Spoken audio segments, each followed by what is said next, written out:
Olá, bom dia! Vou pedir desculpas aí para vocês pelo meu atraso. Eu estava gravando um programa lá na KTV, na Cultura. Depois vocês dão uma passadinha, eu vou salvar o link lá para vocês.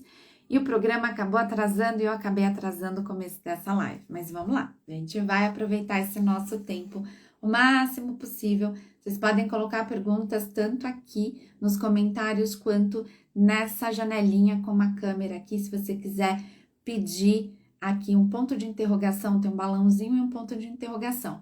Se você quiser fazer a sua pergunta, mas não quiser deixar essa pergunta pública para que todo mundo esteja vendo o que é que você está perguntando, você pode perguntar aqui nesse balãozinho, tá bom? Então, a gente vai falar sobre o quanto as crianças sofrem aí com a ausência dos pais. Eu quero começar contando aqui uma história de uma criança que estava esperando numa noite de Natal um presente do pai. Os pais já eram separados, o pai estava viajando, a mãe estava em casa, ela preparou ali a ceia de Natal e ele ficou esperando com grande expectativa o presente do pai. E aí deu um horário, deu 8, deu 9, deu 10, deu 11 e ninguém e nada desse pai aparecer com esse presente para essa criança. Ele ficou completamente chateado, destruído, acabou indo chorar no quarto e a mãe, sem saber o que fazer, foi lá dar um abraço nele, acolher, consolar, e às vezes é isso que a gente consegue fazer com a criança nesses momentos. É importante a gente olhar para esses sentimentos, tanto da criança quanto para os nossos, porque a criança está em sofrimento, e aí a mãe começa a se debater, perguntar, questionar por que isso está acontecendo, por que o pai não dá atenção, por que o pai combinou e não apareceu, por que esse pai, de repente, está fazendo o teu filho sofrer, e é muito importante que a gente investigue todas essas dores, porque se dói na criança, dói em você também, é o teu filho que está em sofrimento. E há um sentimento de incapacidade muito grande, porque você não pode substituir o pai, você não pode se colocar no lugar dele. E quando você não consegue fazer pelo pai, o seu filho acaba se tornando muito vulnerável e sofrendo com tudo isso. Então, como é que a gente resolve isso, né, Williane? Você se questiona muito com isso, coloca aqui comigo, compartilha comigo, né? Porque tudo que a gente pode fazer no lugar do pai, eu faço isso, né? A criança pediu tal coisa para o pai não deu, eu dou. Precisa buscar na escola, o pai não buscou, eu busco.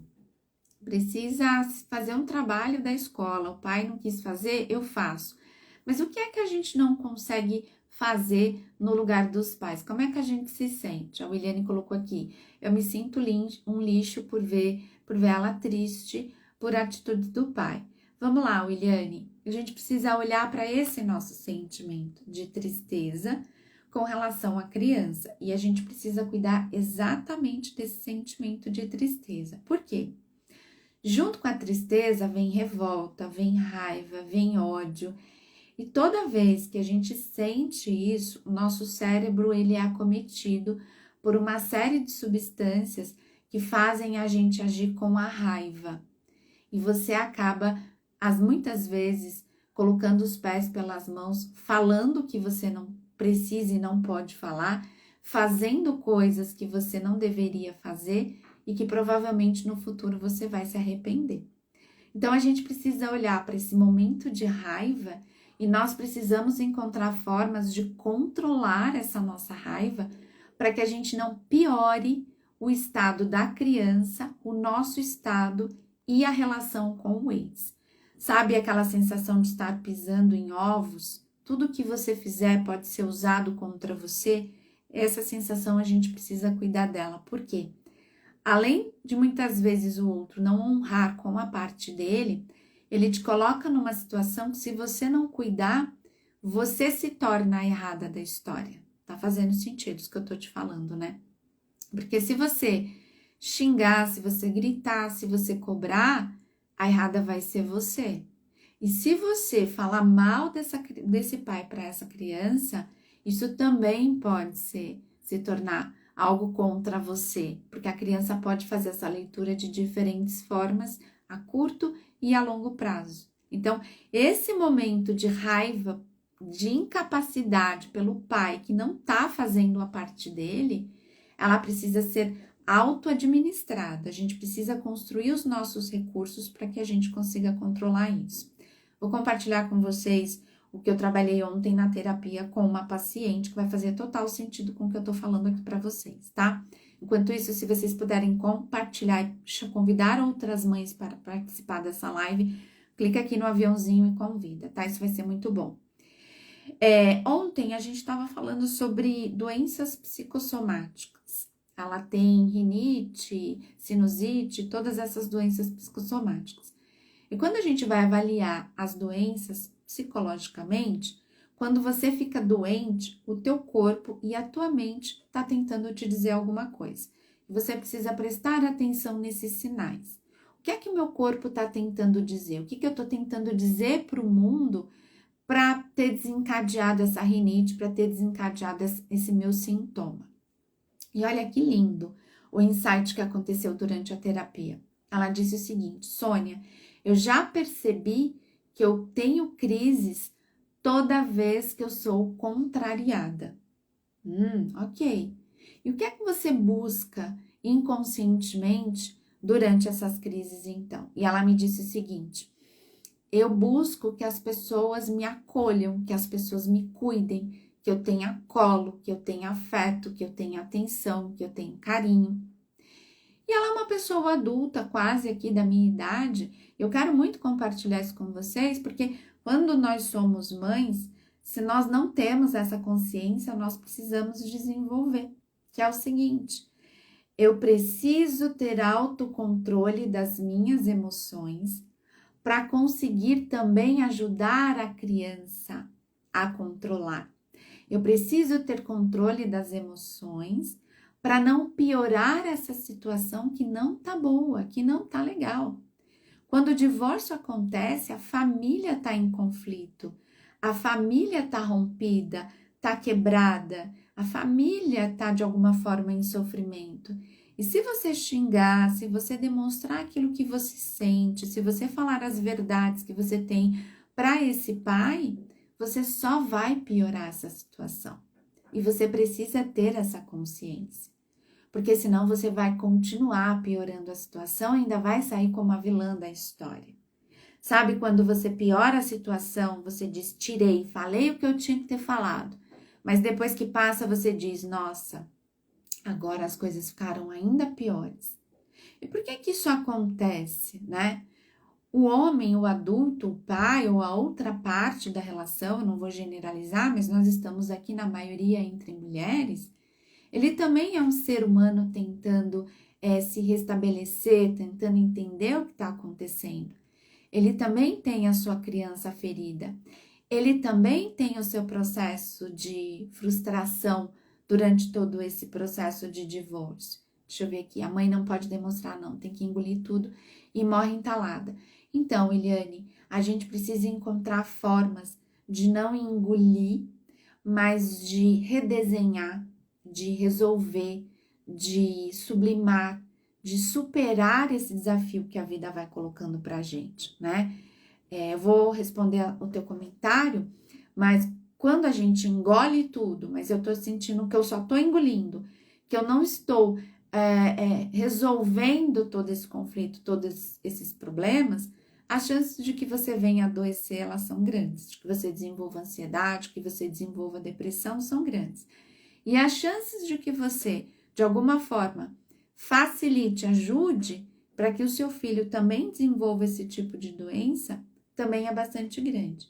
Então, o autocontrole, ele é algo muito desafiador para todas nós, mas que nós precisamos desenvolver. São habilidades que nós precisamos desenvolver para aprender a viver em sociedade, mas principalmente para que a gente nutra as nossas crianças com civilidade.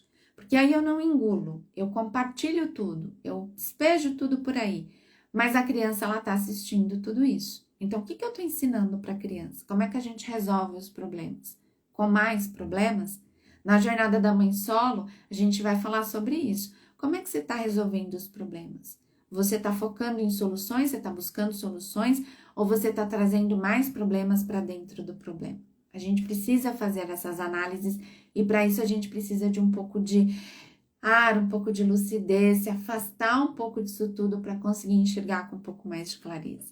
A Williane coloca aqui: eu tô muito cansada, sem conseguir disfarçar a dor, eu tento ser forte por ela, mas já vi que ela já percebeu. Então, olha lá, Williane, quando a gente falou lá do comecinho, de que a criança sofre com a ausência do pai, que a criança fica triste, e que a gente acaba ficando triste com a tristeza da criança, a gente às vezes está tentando poupar a criança de todo e qualquer sentimento ruim.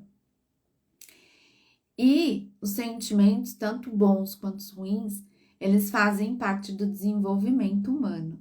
Sônia, mas eu não posso poupar, eu não posso evitar, eu não posso postergar?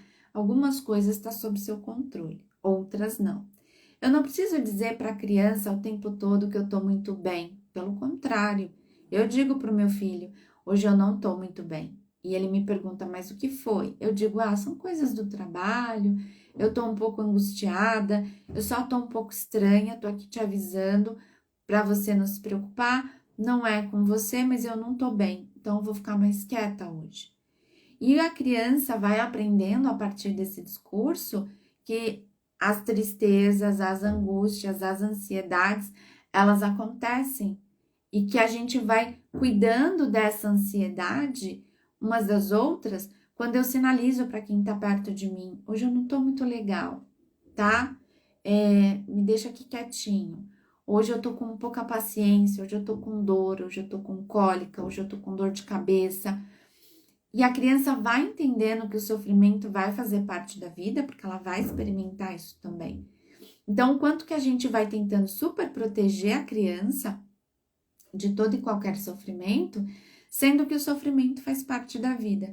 A gente ainda tem essa ideia, Williane, de que a infância é uma fase cor-de-rosa, de que a infância é uma fase sem problemas, sem preocupações, mas a infância também é uma fase cheia de preocupações, cheias de angústia e cheias de questionamentos.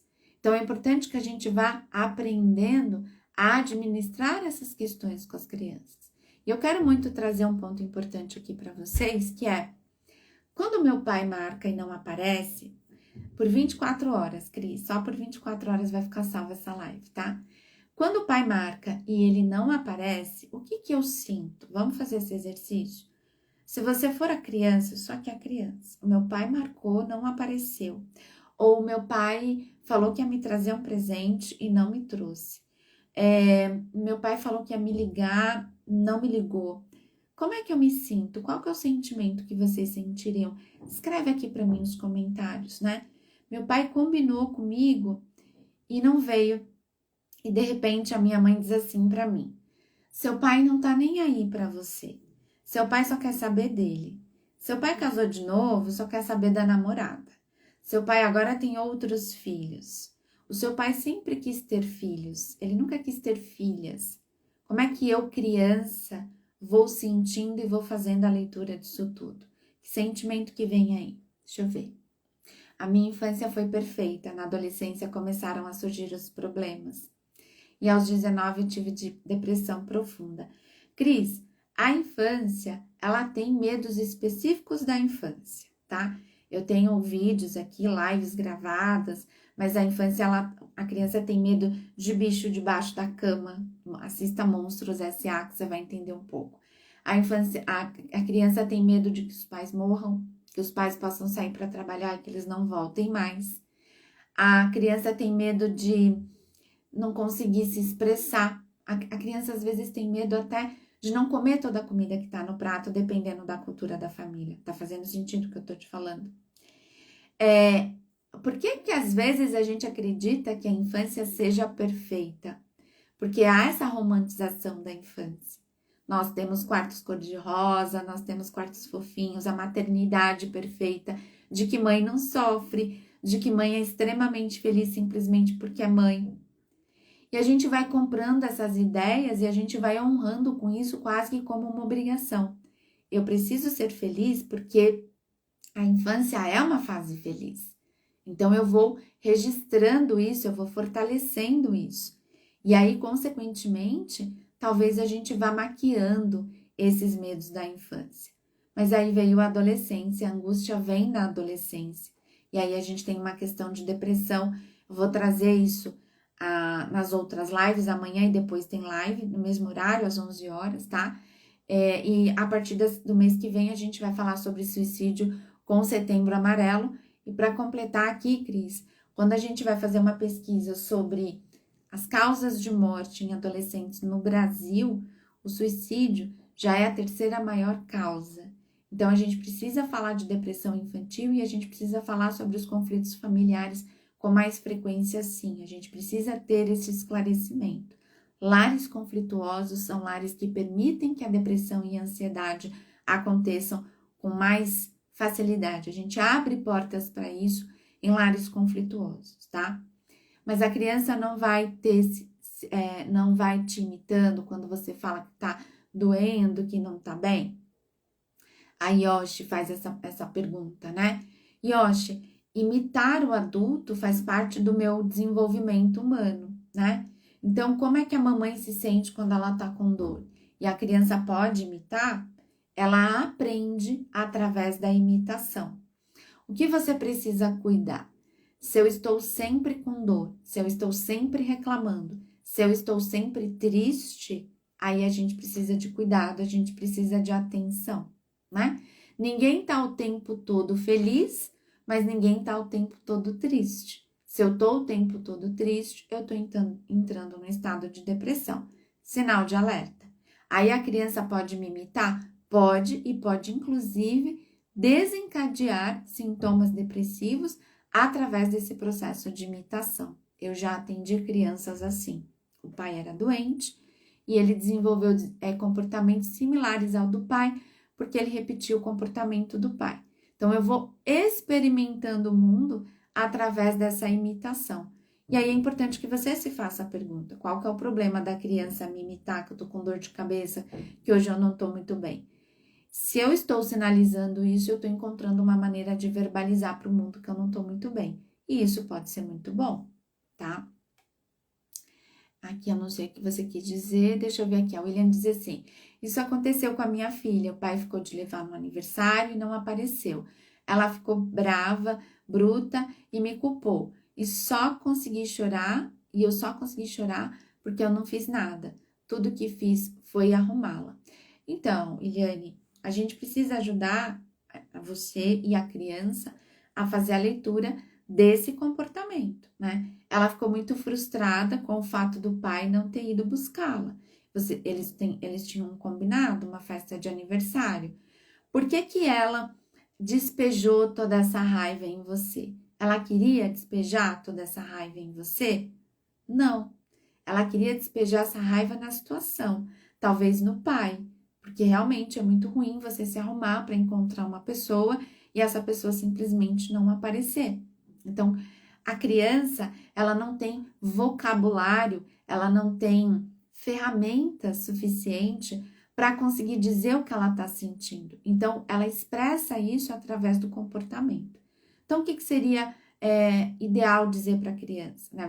Primeiro a gente se assusta com tudo isso. Depois a gente analisa. O que foi que aconteceu? Porque ela descontou tudo em mim, acabou sobrando para mim. Eu não sei quantos anos a sua filha tem. Mas o que ela está tentando dizer, né? Eu gosto muito da expressão: todo comportamento é um ato ou um pedido de amor. É um ato ou um pedido de amor.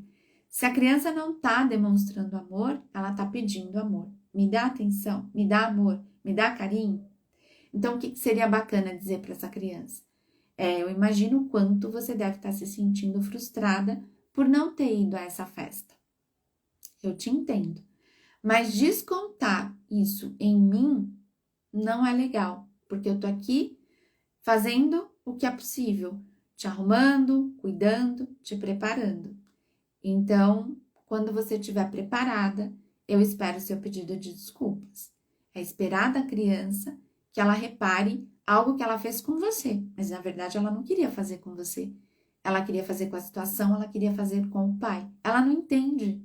Ela não entende por que o pai não apareceu. Ela não tá entendendo nem por que isso está acontecendo com ela. Mas eu mereço meu pai marcar comigo e não aparecer? Como assim? Por que isso? Então, isso vai gerando uma revolta interna na criança. E o que eu quero dizer para vocês, né, que eu pedi aqui, que é a questão, como é que eu me sinto quando meu pai não aparece e opta por trabalhar, opta por sair com a namorada, opta por cuidar do outro filho e não vir me ver. Eu me sinto rejeitada. E esse comportamento da sua filha, Williane, ele é comum em todas as idades. Depois na adolescência, depois na vida adulta, eu começo a despejar no mundo uma raiva porque eu me sinto rejeitada. E como eu não entendo e não aceito ser rejeitada pelo meu pai, eu começo a despejar essa raiva no mundo. E aí eu me torno uma adolescente revoltada, eu não paro no trabalho, eu brigo com as pessoas, os meus relacionamentos são rompidos com grande frequência, porque você começa a entrar num looping, num redemoinho ali de questões do tipo, por que que o meu pai não me ama? Eu não mereço ser amado? Por que que as pessoas não gostam de mim?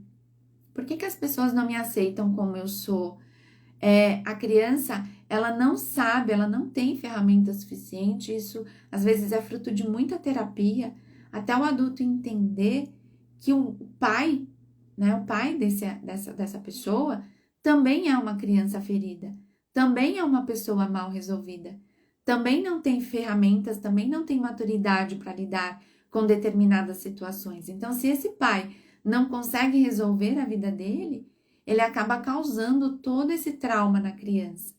E se eu não busco ferramentas de autodesenvolvimento, se eu não vou atrás de conhecimento como esse aqui nessa live, eu simplesmente acho que o problema não é com meu pai, porque a criança enxerga a mãe e o pai como seres perfeitos, como seres que sabem de tudo, os mais inteligentes, os mais bonitos, os mais legais, os mais interessantes de tudo. Então, o problema não é com ele, o problema é comigo. Eu tenho algum defeito. O que é que tem de errado em mim para o meu pai não gostar de mim? Por que que o meu pai me deixou na mão? E isso afeta todos os outros relacionamentos futuros da sua vida. Relacionamento com o teu trabalho, relacionamento na escola, trabalho em equipe, com a sua família, com os seus filhos, com seus futuros cônjuges. Porque a pessoa se sente sempre rejeitada. Então, ela não consegue ver valor nas coisas que ela faz. Ela não consegue nem entregar o que ela tem de melhor no mundo, porque ela tem medo da rejeição.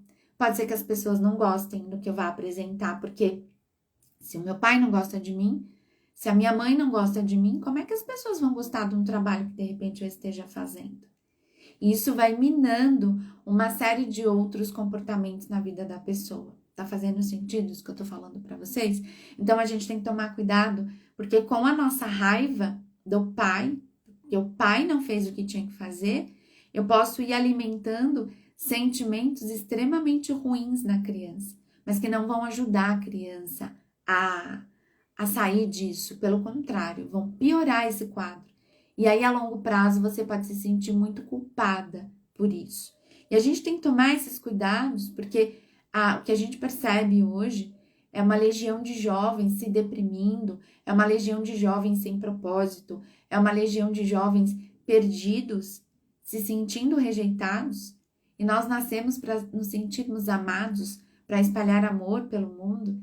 E quando a rejeição ela nos contamina, a gente começa a perder a esperança no mundo, a gente começa a se deprimir, e aí a gente tem os dados que a gente tem hoje com relação a suicídio e a depressão. No mundo, a cada 30 segundos, de acordo com a Organização Mundial de Saúde, a cada 30 segundos uma pessoa comete suicídio no mundo. Então, enquanto você assiste essa live, quantas pessoas cometeram suicídio no mundo? E é importante que a gente olhe para os nossos comportamentos na infância, que são desafiadores, porque como a Cris colocou aqui, né? Aos 19 eu tive uma depressão profunda. Alguma coisa aconteceu antes para que essa depressão tenha sido desencadeada. Ah, não aconteceu na infância, então aconteceu na adolescência. Porque a depressão é uma junção de fatores, fatores fisiológicos e fatores ambientais. Então, qual é a minha responsabilidade nos fatores ambientais?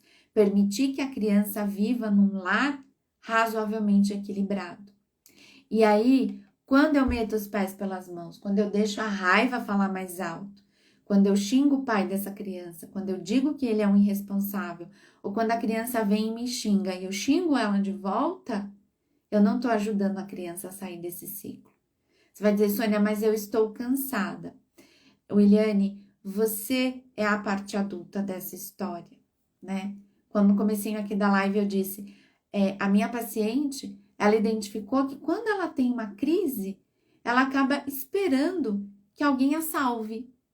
Mas olha que coisa, ela se frustra com as pessoas, ela se frustra com o trabalho, ela se frustra com as relações, aí ela desencadeia uma crise de rinite, ela fica mal e ela fica esperando que alguém a salve. E a reflexão que a gente tem para fazer é, eu fico muito na mão de tudo que acontece fora. Quer dizer, as pessoas me irritam, as pessoas me desestabilizam, eu consequentemente espero que as pessoas me salvem. E eu? Aonde é que está o autocontrole? Aonde que eu decido aonde eu estou e o que eu vou fazer com a minha vida? Eu preciso desenvolver essa maturidade para dar conta de tudo que a vida nos impõe como desafio. E eu sei que é muito difícil, e eu sei que é desafiador, mas principalmente para quem é mãe, quando você se vê, quando você vê que uma pessoa, uma criança que é seu filho, depende muito da sua nutrição emocional para que essa pessoa também tenha algum tipo de saúde emocional, a gente precisa buscar recursos para conseguir lidar com isso. E eu posso dizer para vocês que sim, isso é possível. Mas isso precisa começar com a minha intenção. Eu preciso desejar sair disso.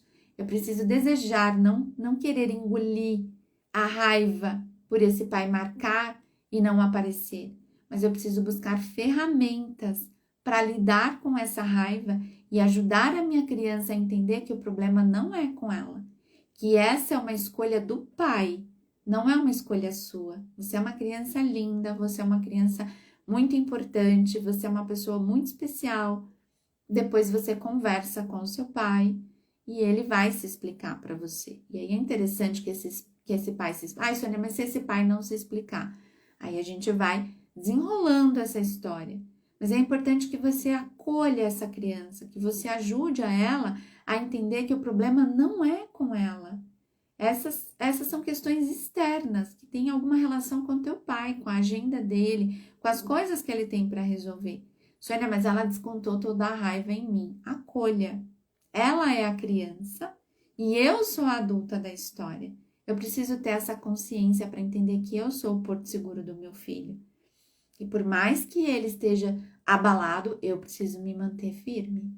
Eu preciso me manter firme. Tá fazendo sentido? Deixa eu ver aqui a pergunta.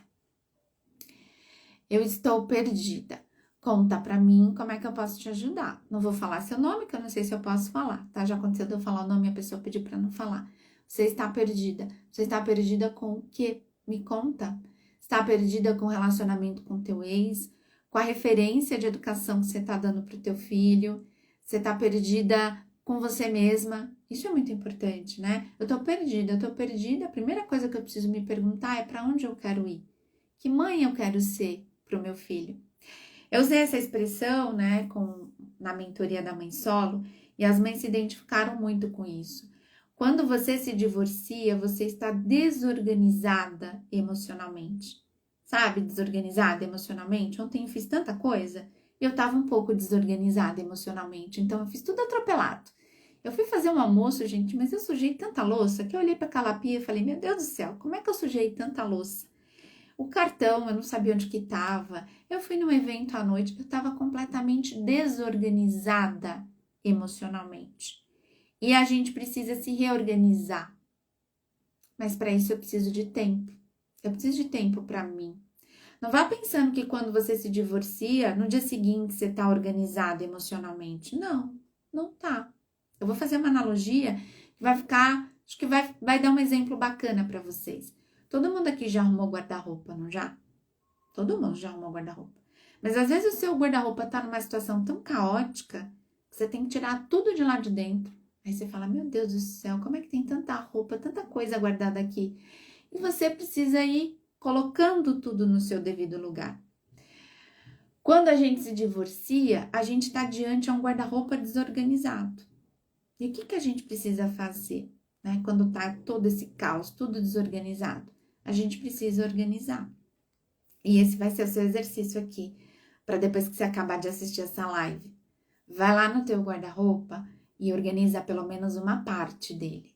Vai lá na tua bolsa e tira todos aqueles papéis, aqueles extratozinhos que não fazem o menor sentido ser carregados ali.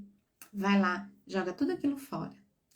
Então, para a gente se organizar emocionalmente, a gente primeiro precisa deixar tudo um caos, deixar tudo desorganizado e ver o que não serve mais. Começa a tirar isso. Para você começar a colocar ordem psicológica, clareza mental na tua vida, começa organizando a tua casa. Começa organizando as suas gavetas. Começa organizando as suas roupas. E você vai perceber que essa clareza ela vai acontecendo. Quando há caos interno, há caos externo. O que está desorganizado na tua vida? Começa a colocar ordem nisso. Deixa eu ver aqui, comentário. Quero ser a mãe que a doutora fala. Ah, que linda, Rosângela. Você tá no grupo F30, que linda. Obrigada. Rosângela, se você tá no grupo F30, para quem não sabe, é um projeto em parceria com a psicóloga Paula Manzoli, lá no Resiliência Kids, em que a gente oferece 30 dias de exercícios práticos para os pais gerarem conexão com seus filhos. Eu quero fazer mais coisas, Sônia. Que lindo, Rosângela. O fato de você estar lá e o fato de você estar aqui é uma maneira de você ir se organizando psicologicamente. Porque algumas fichas, elas vão caindo. Nós vamos tendo insights. E às vezes a gente está tão ansiosa, a gente quer colocar ordem no guarda-roupa inteiro, eu quero arrumar a casa inteira. E eu me sinto exausta. Então é importante que você respeite seu ritmo. Hoje eu arrumo a gaveta, amanhã eu arrumo a cozinha. Depois eu arrumo a sala, depois eu arrumo os brinquedos das crianças. E a gente vai percebendo que isso vai acontecendo aos poucos, tá? Então tem o grupo terapêutico de mães, organizado por mim, e vai ter um curso, tá sendo gravado, que é a Jornada da Mãe Solo, que é um curso voltado para a maternidade, focado aí para as mães divorciadas. A gente recebe também mães casadas que se sentem sozinhas aí na educação de filhos, tá? Deixa eu ver aqui. Mas eu tenho raiva de mim e não tenho paciência com a minha filha. Então, essa raiva de mim, né? Eu vou até anotar, Rosângela, porque eu quero falar muito sobre isso, tá? Por que eu fico com raiva de mim, né? A gente vai falar sobre casamento e divórcio amanhã e depois também. Convidem outras mães para participar. Eu espero vocês aqui às 11 horas. Mas é uma fila de frustrações. Ninguém casa para se separar, né? A gente casa cheia de expectativas, de uma família perfeita, de um marido perfeito, de uma vida perfeita. E isso também atrapalha, faz com que as coisas não deem tanto certo. Mas diante a todas as decepções e frustrações que a gente acaba tendo no decorrer da vida, quando você se separa, você se decepciona muitas vezes com você mesmo. Porque o divórcio, apesar de estar sendo uma prática bastante comum, ele ainda é visto como um fracasso social. Faz sentido? Então, na jornada da mãe solo, eu tenho um módulo para a gente falar só de perdão. Perdão do outro, perdão de mim, perdão de si, auto-perdão. Porque a gente escuta muito a questão do perdão, do perdoar o outro. Mas como que eu me perdoo? Porque eu fico com raiva porque eu gritei com meu filho. E por que eu fico com raiva porque eu gritei com meu filho? Porque eu sei que eu só tô piorando as coisas. Sabe? Quando você sabe que você precisa arrumar a gaveta, mas ao invés de arrumar, você embola mais uma roupa e põe lá. E você sabe que você não tá se ajudando. E você sabe que isso só vai piorar tudo. Que isso vai afastar o teu filho, que isso vai fazer com que o teu filho adoeça. E a gente precisa se autoconhecer. Por que eu, de repente, deposito toda essa raiva no meu filho? É uma maneira de me vingar do ex? É uma maneira de me vingar da vida? É uma maneira de me autopunir, porque eu acho que eu fiz tudo errado. Porque eu olho para minha vida hoje e não estou feliz com a vida que eu tenho. E eu quero mudar de vida, mas eu não sei por onde começar. Então começa se auto-perdoando, Rosângela. Se auto-perdoando, tá? tá? Se quiser um exercício, digita lá no YouTube. Se você não achar, você me escreve aqui no direct. Chama-se Meditação do Ho Oponopono. É a meditação do perdão. Então, você precisa de ferramentas, você precisa se autorregular para entender o que é que você precisa trazer para a tua vida, quais são as alegrias que você precisa alimentar na tua vida, para que você seja uma mãe mais feliz, mais equilibrada. Eu coloquei aqui nos stories, né? Ontem eu fui para um evento, o Vinícius ficou em casa, e ele tem 13 anos, recebeu ali as devidas orientações, e eu fui para um evento com outras mulheres empreendedoras, e foi tão bom, a gente tirou foto, a gente conversou, a gente deu risada, a gente conversou sobre a vida, e de repente eu não estava a fim de ir, eu não queria deixar o Vinícius aqui sozinho, bateu aquela preguiça, mas interação social é importante para a minha saúde mental. E quando eu tenho consciência disso, eu falo, não, eu vou me arrumar e vou nesse evento e vou voltar muito mais feliz, com a minha bateria carregada para ser uma mãe melhor para o meu filho, para ser uma pessoa melhor aqui para vocês, tá? Deixa eu ver.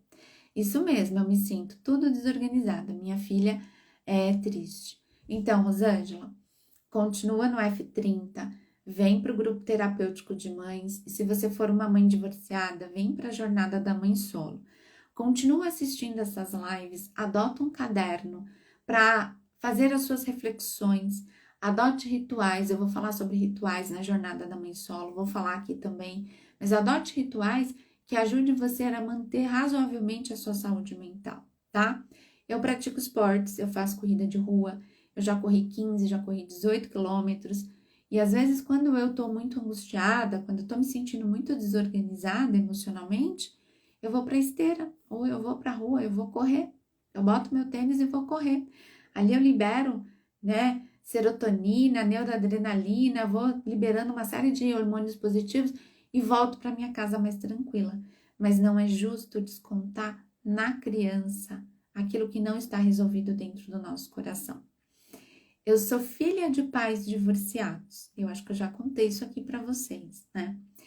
E o divórcio dos meus pais foi muito difícil, muito difícil.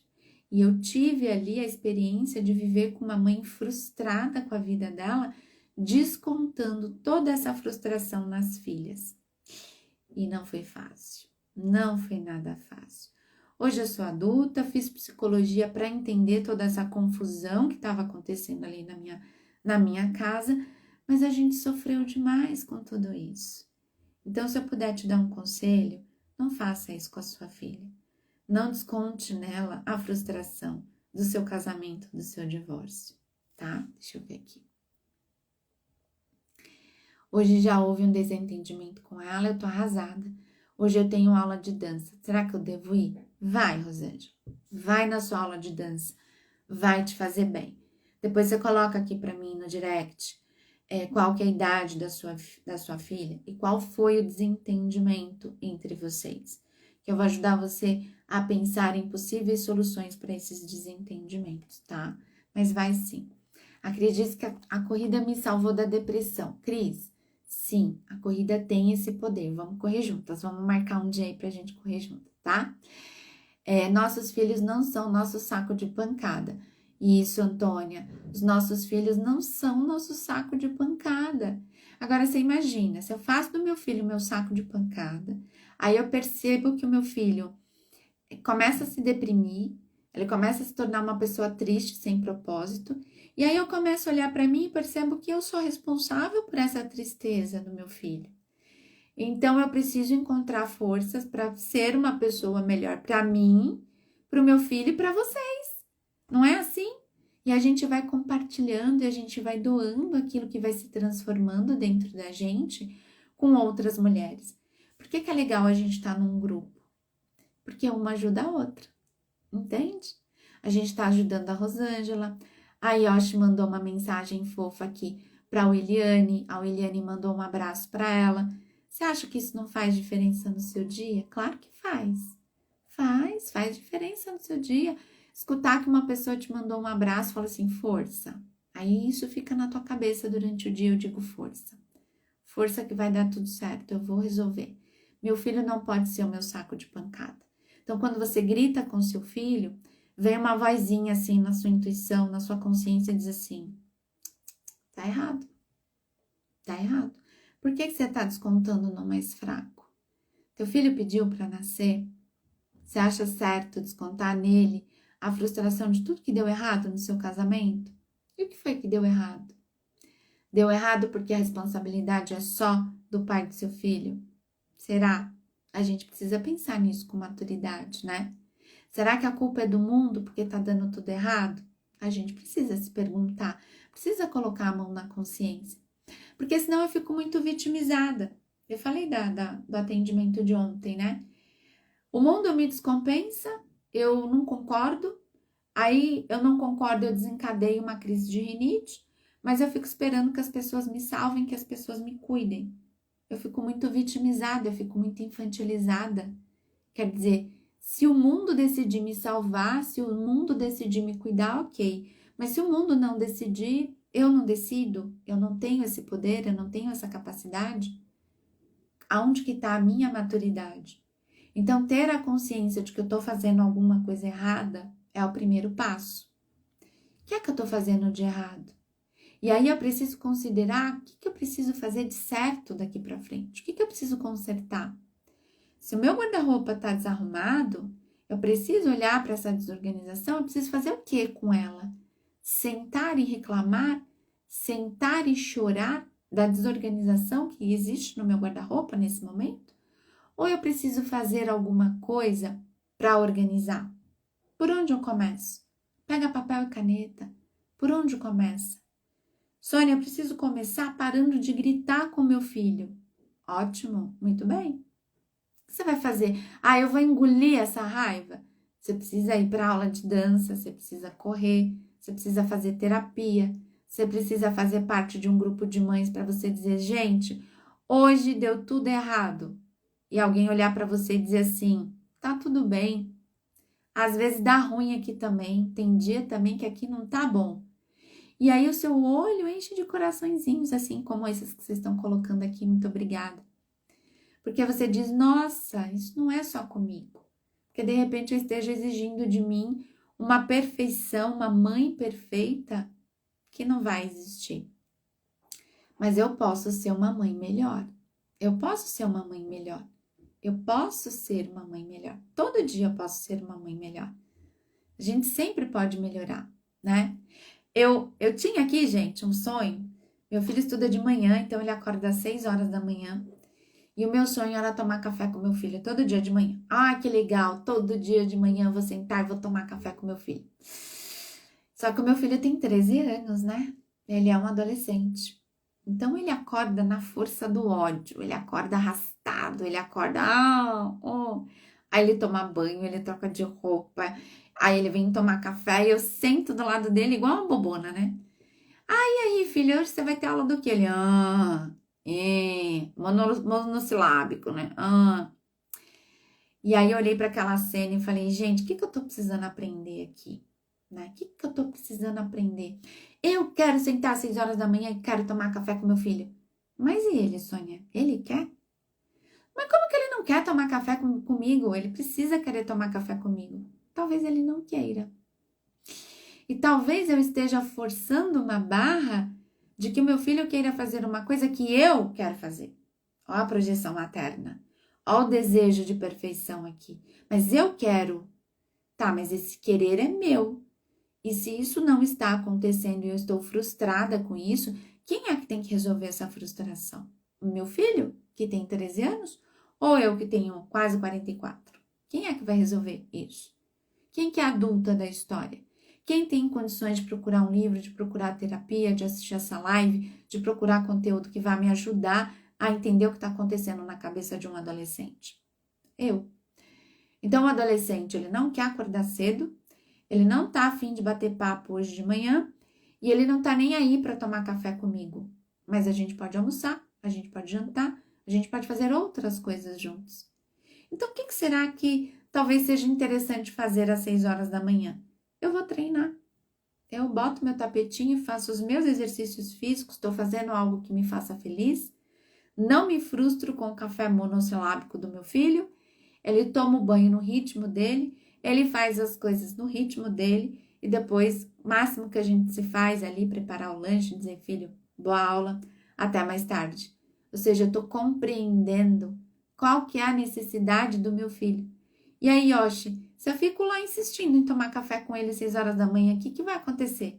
O que acontece quando você insiste com um adolescente às 6 horas da manhã, que não tá nem um pouco afim de bater papo com você, e você insiste no pé dele que ele precisa conversar? Gente, me ajuda. O que acontece com o adolescente quando a gente insiste?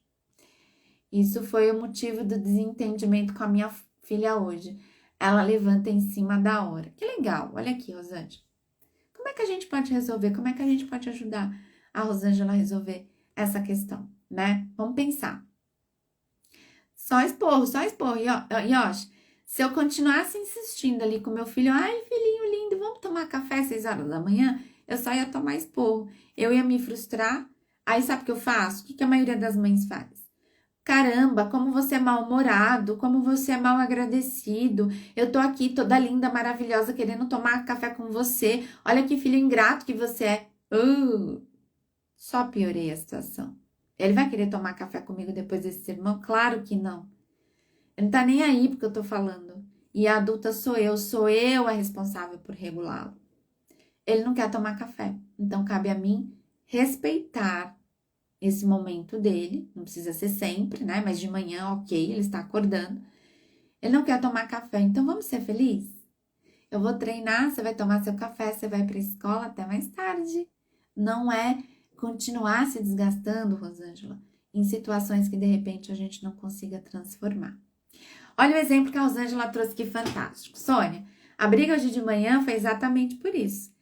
Ela acorda em cima da hora e ela acorda atrasada. E aí você brigou com ela. Muito bem. Não adiantou, você ficou frustrada, tá aqui triste na live porque tá se sentindo uma mãe ruim e tá se sentindo ruim porque a sua filha acordou atrasada. Vamos pensar em uma maneira prática, menos ansiosa e mais eficaz de ajudar a sua filha? Então vamos lá.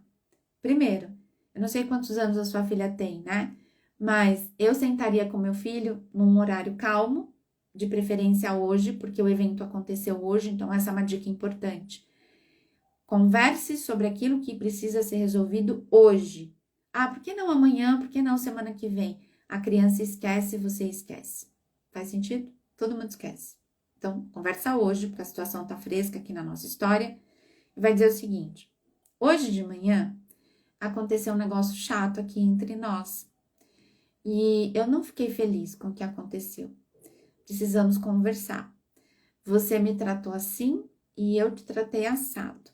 Como é que a gente vai resolver para que você resolva a questão do seu horário de manhã? Aí eu acho que deu uma sugestão aqui, ó.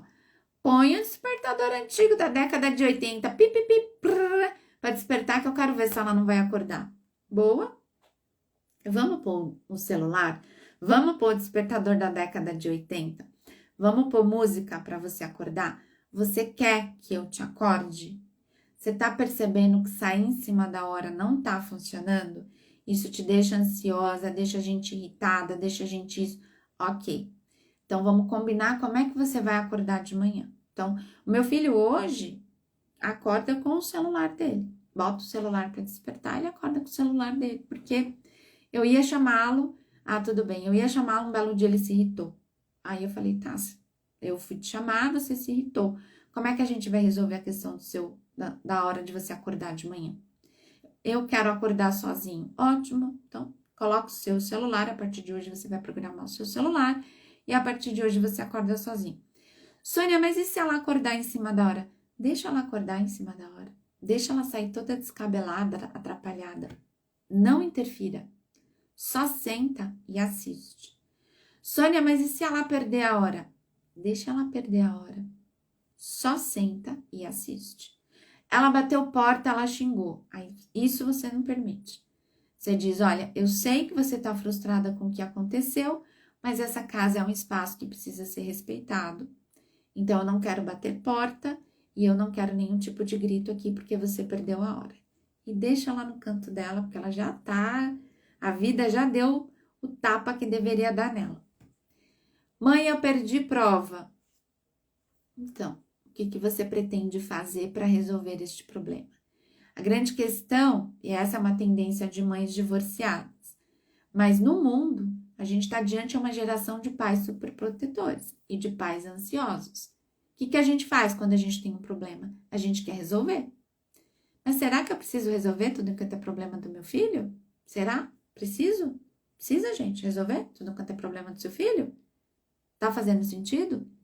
A gente precisa permitir que a criança perca a hora, que a criança perca a aula, que a criança tire uma nota vermelha e, às vezes, em alguns casos, até que ela reprove o ano. Porque a vida está ensinando. E aí você não vai precisar de sermão. Você precisa orientar? Precisa orientar. Mas, às vezes, é importante. Você tentou ajudar a tua filha, te tratou mal? Você vai dizer, então, como é que você quer proceder? Permita que ela chegue atrasada um dia. Permita que ela saia correndo. Permita que ela levante em cima da hora. É uma escolha dela. Desde que ela não te comprometa e que ela não te prejudique. Tá fazendo sentido, gente, o que eu tô falando? Peraí que eu já vou ler os comentários, tá? Meu filho de 10 anos toda manhã também levanta atrasado e sai mal-humorado. Então, Plesneia, já aconteceu com o meu também, tá? Aí eu digo assim pra ele, olha, você tem duas opções. Ou você continua saindo em cima da hora, atropelado, estressado, ou você acorda mais cedo e sai com calma. A escolha é sua e os prejuízos ou benefícios são seus também. E vá permitindo, porque esse mau humor, aí chega na escola de mau humor, aí chega lá um amiguinho, dá uma patada neles, eles vão aprendendo. Nós sentimos muitas vezes que nós somos as únicas capazes de ensinar a criança. E não. Chegar atrasado, mal-humorado, estar com um amiguinho também é uma oportunidade de aprendizagem. Então, a gente pode falar sobre isso. Dica, Plesneia, não interfira quando eles estiverem atrasados de mau humor. Senão vai sobrar para quem? Para você. Faz sentido, né? Que eu tô te falando.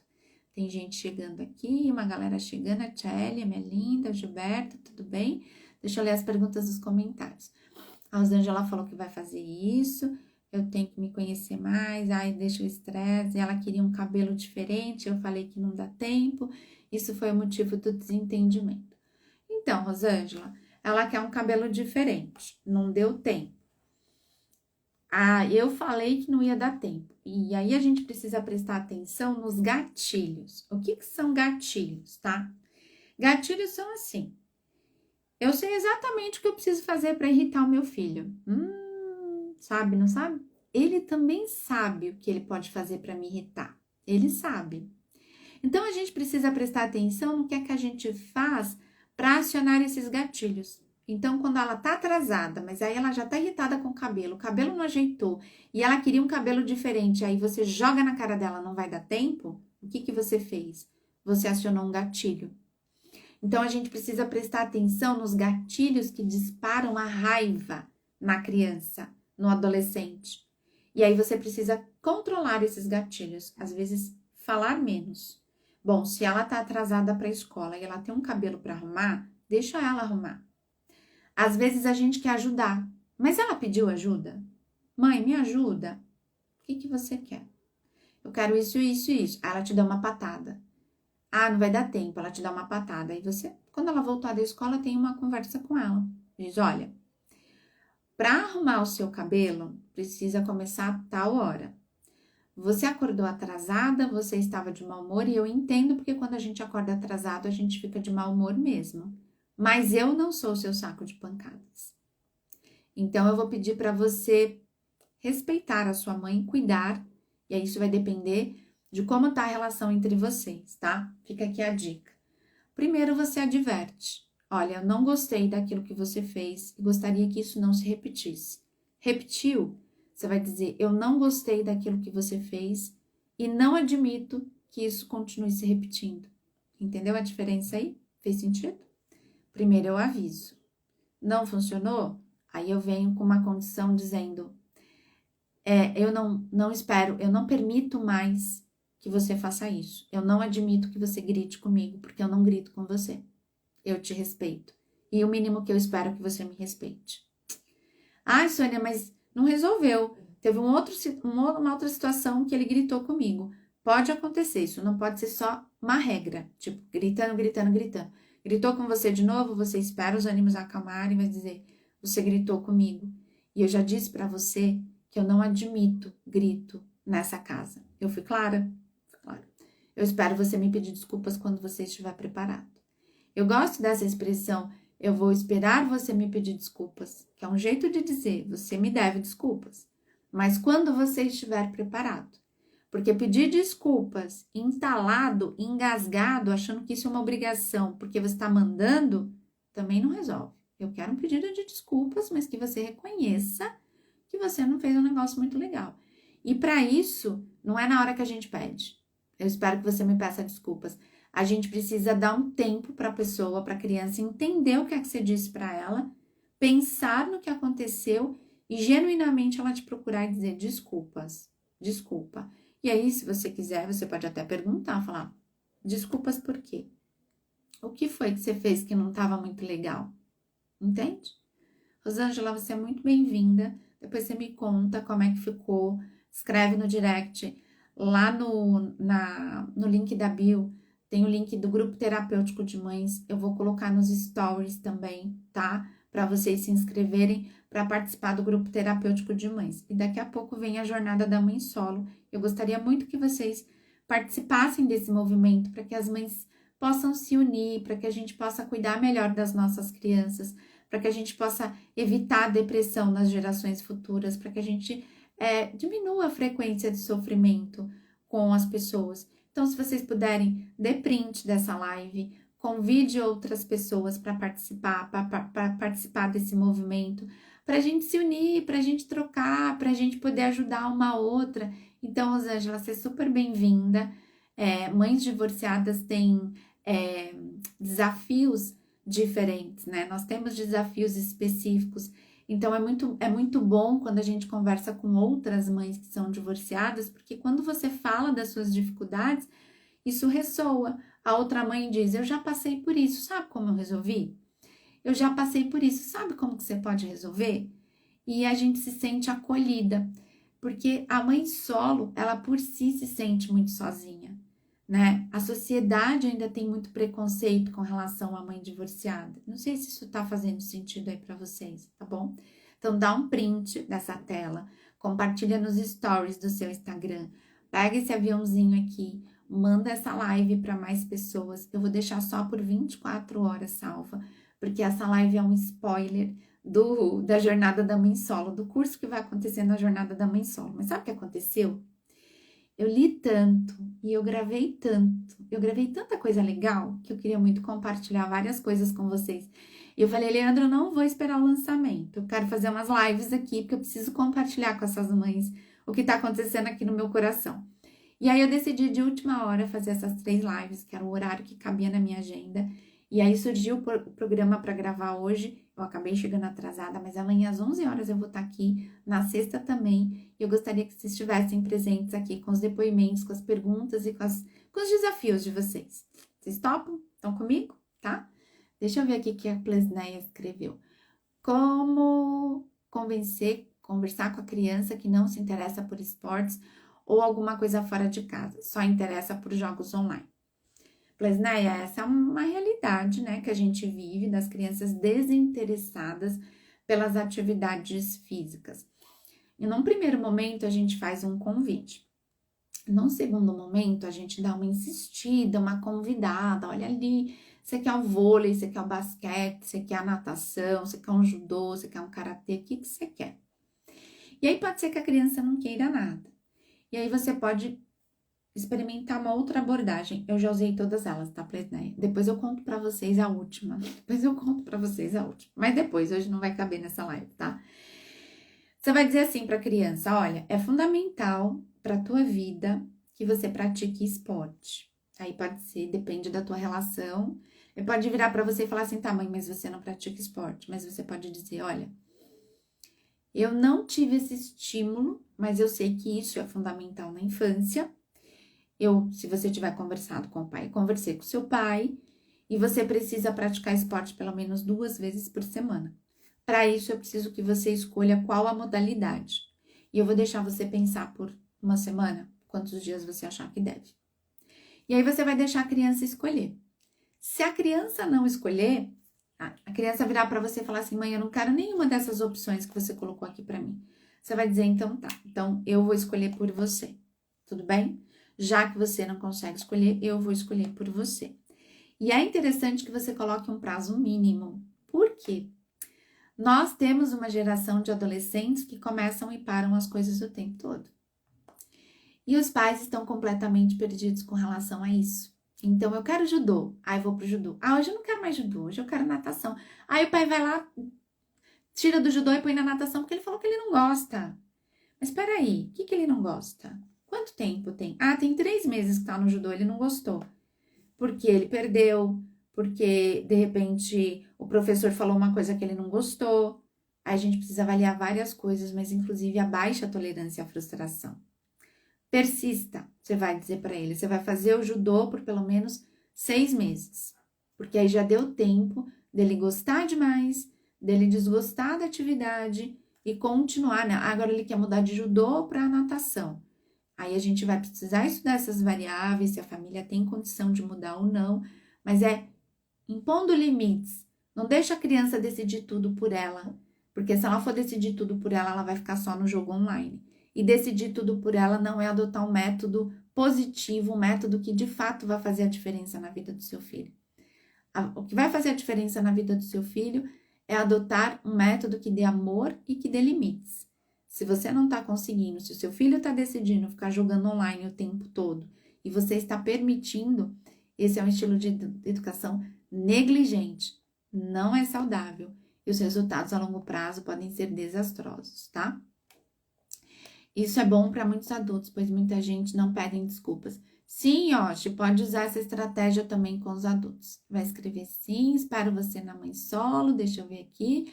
Mas é interessante olharmos para nós antes de cobrarmos de nossos filhos aquilo que praticamos, gritos, por exemplo. Perfeito, Antônia. Por isso que quando a gente se torna mãe, a gente precisa passar por esse processo de transformação, não só por nós, mas pelas crianças. Então, se eu sou uma pessoa habituada a gritar, é interessante sim que eu pare de gritar, porque como é que eu vou cobrar do meu filho uma coisa que eu não faço? Os esportes também acabam sendo desafiadores, porque se eu não pratico esporte, como é que eu vou cobrar do meu filho que ele pratique esporte? Ah, Sônia, mas isso é ruim, porque eu vou ter que praticar esporte. Será? Não, né? Qualquer psicólogo, psiquiatra, neurocientista, médico, que for fazer uma avaliação sua, vai te perguntar se você é sedentário ou não. E a atividade física, ela vai vir aí como algo muito bom que a gente deve fazer sim, que a gente deve praticar, tá? Deixa eu ver aqui. Aqui, deixa eu ver. Aqui, Isabel chegou. Eu faço musculação, ótimo, Pleisneia. Verdade, Antônia, eu gritava muito, agora que eu tô me policiando, porque assim, eu não grito com ela. Muito bem, parabéns, Rosângela, muito bom. Legal, muito bom. É verdade, meu sobrinho de 16 anos faz isso, desistiu do futebol, do inglês, da natação, da informática, agora do curso técnico, porque a gente vai aprendendo que, diante da primeira dificuldade, eu já desisto.